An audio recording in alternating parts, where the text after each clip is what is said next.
right, let's try this again.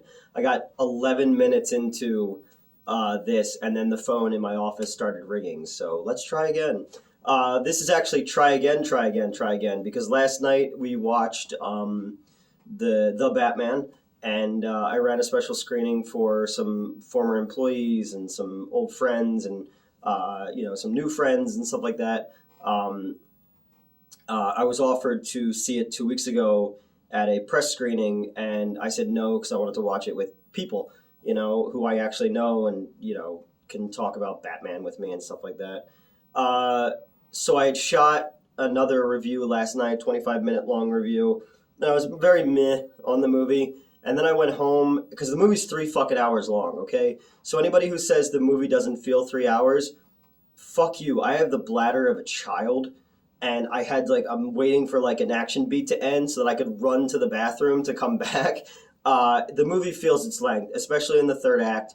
And as much as I'm going to reevaluate what I thought about the movie, I do have significant issues with pacing and with some of the structure, and I don't like that the third act feels so similar to The Dark Knight Rises, because I really don't like that movie.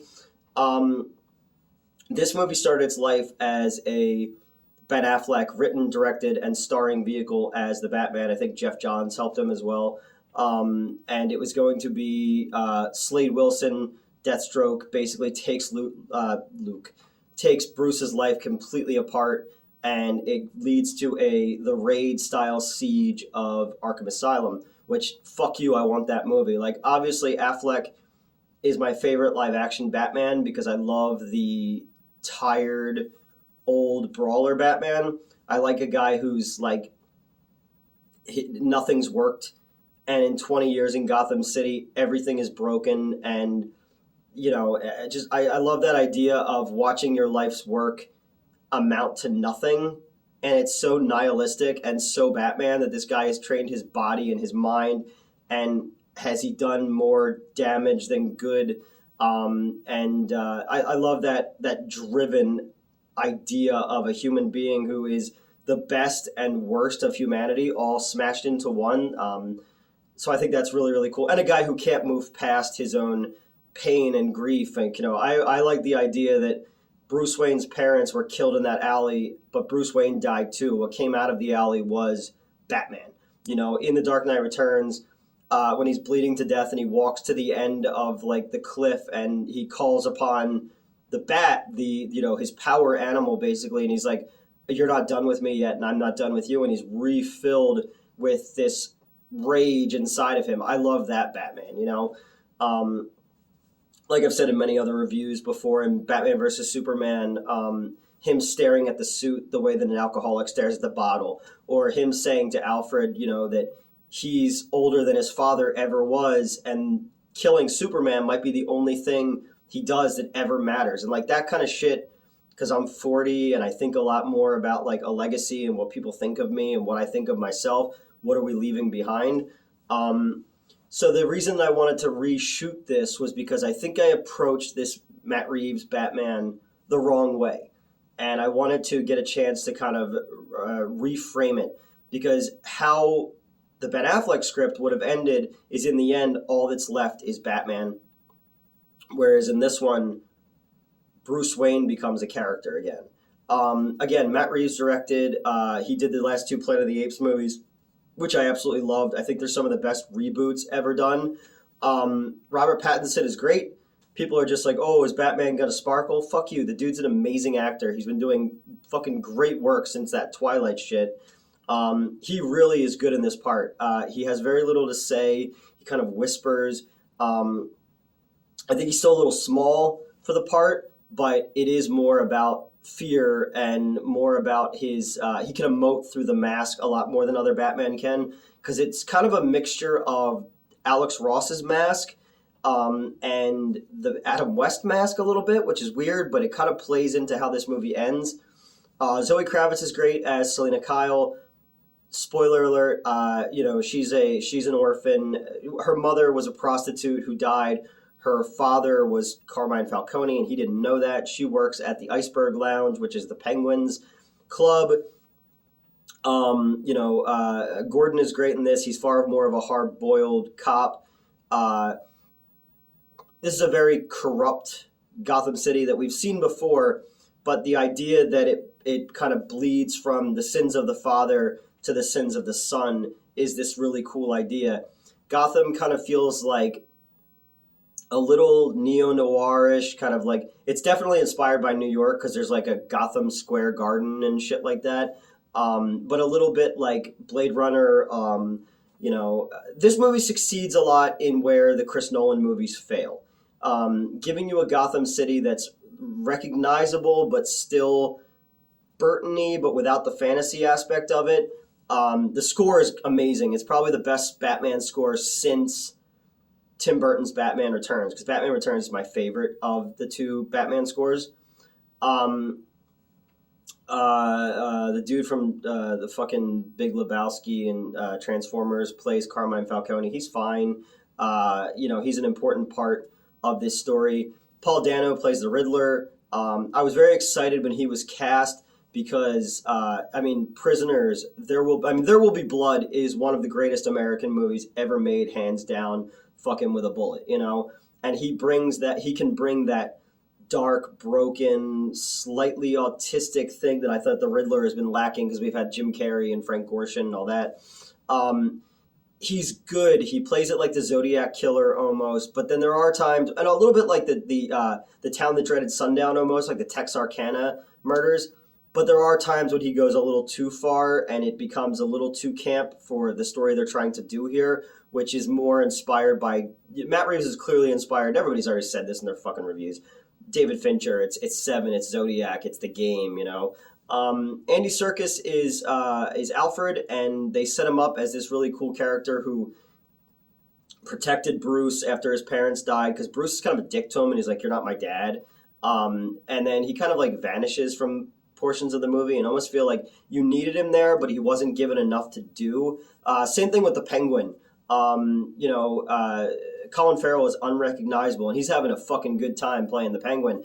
But aside from the big car chase scene, which is dope because the car is fucking awesome, and it's the first time you see like traffic in Gotham City, he didn't really need to be in there. Other than in the ending, you were setting up the power vacuum, which allows the freak villains to rise up and all that. Trying to think if there's anything. Batman works a lot more with the police, which thought I was going to hate. Him around the cops, and the one cop is the dude from Ash vs. the Evil Dead, the Hefe character. He was really good in it. But the cops all look at him as like a weirdo, and they call him a fucking freak all the time. And I was like, okay, I'm fine with that. I like how they play that. The suit grew on me a little bit through the movie. It's more of a tactical thing. He can walk right into gunfire, which plays into the ego of the character, which is funny because it's slightly based on Batman Ego, the comic, and a little bit of Year One and a little bit of a lot of The Long Halloween.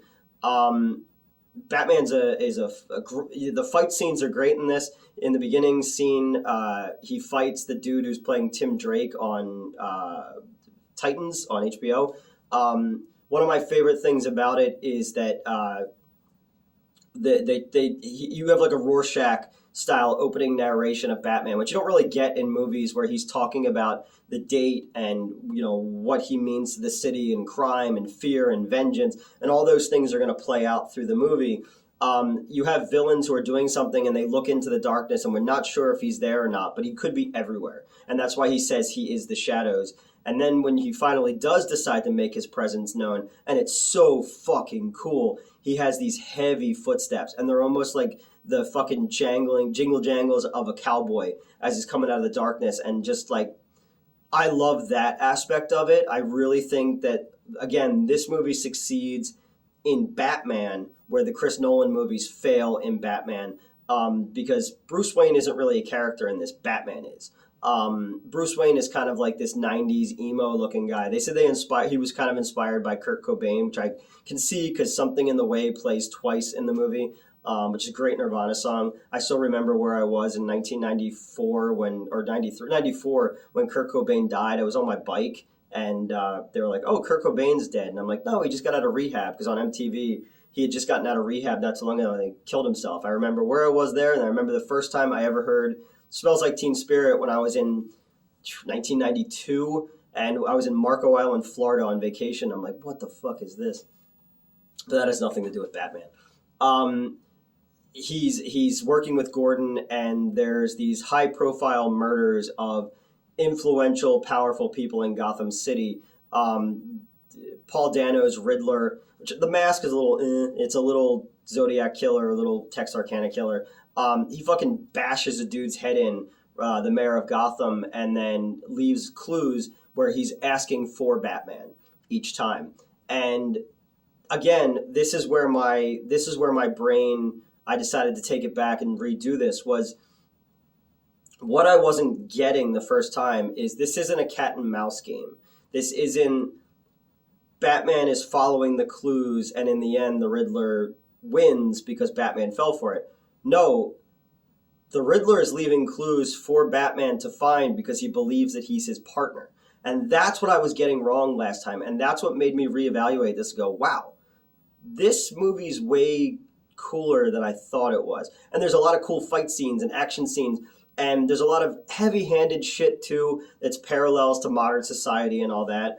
But the whole thing plays together is that the Riddler is committing these crimes and he's leaving clues that you think Batman's trying to solve to stop the next person, but the Riddler sees Batman as his partner in all of this, and the Riddler even says he was inspired by seeing the bat the first time, just like Bruce was inspired when he's sitting in his study and the bat fucking flies through the window. Both of them are orphans. One was raised in an ivory tower, Bruce, and the other one was raised in this fucking disgusting orphanage because Bruce Wayne's father was running for mayor, and they started this revive program for Gotham City. And when Carmine Falcone was shot in the chest, and he can't go to the hospital because he's a crime boss, he goes to Thomas Wayne, and because of Thomas Wayne's Hippocratic Oath, he has to operate on Carmine Falcone. And then he says, he owes him a favor. Years later, when Thomas Wayne is running for mayor, a reporter who we find out was the Riddler's father, spoiler alert, was investigating the Waynes, finds out that Martha Wayne had a history of mental health issues, and she's part of the Arkham family. So the Waynes and the Arkhams are the founding families of Gotham City, and they could have created a better world, but Thomas Wayne asks Carmine Falcone to make this story go away about his wife, and what he does instead is he kills this dude, which now gets Thomas Wayne into Carmine Falcone's pocket, which leads to him having the Waynes killed, which leads to, Edward, well, he's not Edward Nygma, the Riddler. I don't remember the name they gave him this one. Him have to become an orphan, and all these stories become parallel where the mob moves in and the corrupt cops move in, and they start using this revive program to just make Gotham Rome at the end. It's rotten from the inside, which we've seen in Batman Begins, we've seen in other things. And you just go through and you realize all the parallels that we have, and how around the Riddler rises up this kind of fringe, almost QAnon style cult, basically, of people who are following him and the No More Lies. And the people in the beginning of the movie are spray painting broke on the outside of this building. Everyone knows the city is corrupt and broken and morally bankrupt. And Batman represents vengeance. He's taking out his anger and his frustration on people every night, going out there. And the Riddler says to him, he's like, he knows that Bruce Wayne is Bruce Wayne. He's targeting, the mayor and Coulson, who's the DA, who eventually him being blown up, which blows up in Bruce's face, and he's just fine. Bruce gets also shot in the chest with a shotgun, and he's fine. Selina Kyle, her friend is murdered by the Falcones, and Bruce needs, and she's out for revenge, and Bruce needs her as a tool as well. And he's got these cool contact lenses that are like cameras, and he's recording everything he sees, and he sends her undercover to get more information out of the Penguins Club and all this kind of stuff. It's just this neat story. But what it really struck me was, going back to the cult aspect of it, at the funeral for the mayor, Bruce Wayne is never seen in public. He's this pale, kind of weird guy. He's never seen. He's basically using the Wayne's family fortune to fund his war on crime, which I thought was a neat idea as well. He's not a billionaire playboy. He's not out there in the community. He's just hidden away from the world. So Bruce Wayne doesn't exist. And what we find out is Bruce Wayne needs to exist. It's the only way that this is going to work, you know? And Alfred's telling him that. I think it's funny they kind of have an Aunt Harriet type of character in this movie as well, who's at the Wayne's home, which looks like a Gothic cathedral. The first time he comes out of it, I was like, wow, that's beautiful. Like, it's so different from anything else in the movie. I thought it was really cool. When he's at the funeral, there's a guy talking to him, and you just think he's just this random guy, and how he's saying, like, the rich are all, you know, should be strung up and whatnot. Later on in the movie, when there's an assassination attempt on the new mayor of Gotham, Batman just beating the shit out of this guy. When they take the mask off, it's that guy. And they ask him, like, who are you? And he says, I'm Vengeance. And that's when Bruce Wayne realizes that was the Riddler's plan altogether, was, he blows up the seaport of Gotham City, floods the city, creates the power vacuum, which will rise the freak villains, the Penguin can take over and all that kind of stuff. Bruce figures out through that he can no longer be Vengeance. He has to be something else. He has to be a symbol of hope for the people of Gotham City as well, that he's out there on their, fighting for them instead of fighting for himself. And I thought that was a really, really cool idea. And the first person he saves is the mayor's son, who he sees a lot of himself in. So everything comes full circle on itself. Like, that stuff I thought was fucking great. I thought that was really cool. Obviously, I like the Dark Creature of the Night Vengeance ship, but that's not the version of Batman they were going for here. Again, I kind of felt like it was a little bit of the 60s Batman mixed with Chris Nolan with a little bit of Tim Burton in it. The only thing that got me, though, like I said, is the length of the movie. It's 3 hours. It feels 3 hours. There's a scene in there where the Riddler is watching everything happen, as the city's eating itself, basically, and he's, like, overacting too much. And then he starts talking to a guy in another cell, and the guy in the other cell winds up being the Joker.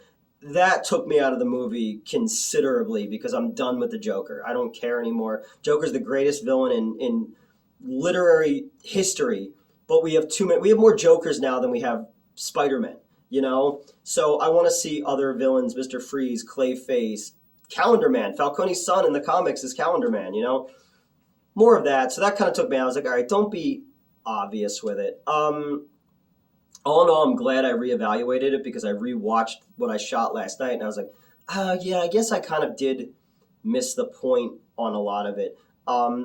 Again, there are things that I really fucking liked about this movie. And I'm giving people, not their due diligence. Gordon is the comedic relief, but he's not really. He just adds levity to scenes. The action is really well shot. The score is fucking amazing. I love that they gave Catwoman like the Ed Brubaker style outfit. I think that was great.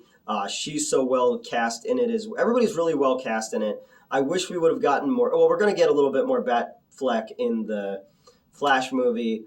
I liked it a lot. I'd probably give this a B-. Yeah, that's it. I wanted to think more about the parallels of the two characters, and the idea that Bruce realizes that he has to change because he's inspiring the wrong thing, and in the end, becoming a symbol of hope instead of a symbol of fear, which will create these fringe groups and these freaks, and he has to become better than that, more than that. He doesn't kill in the movie. Although a couple guys I think would be pretty dead. He's a little too invulnerable for me, but he does get fucked up a lot. I especially like when he jumps off the roof in like the squirrel suit, and just like he's whipping through the city in one of those glider suits and just kind of wipes out. Yeah, I'm excited to see more of these. I like I said, I really like this more than Batman Begins and Dark Knight Rises.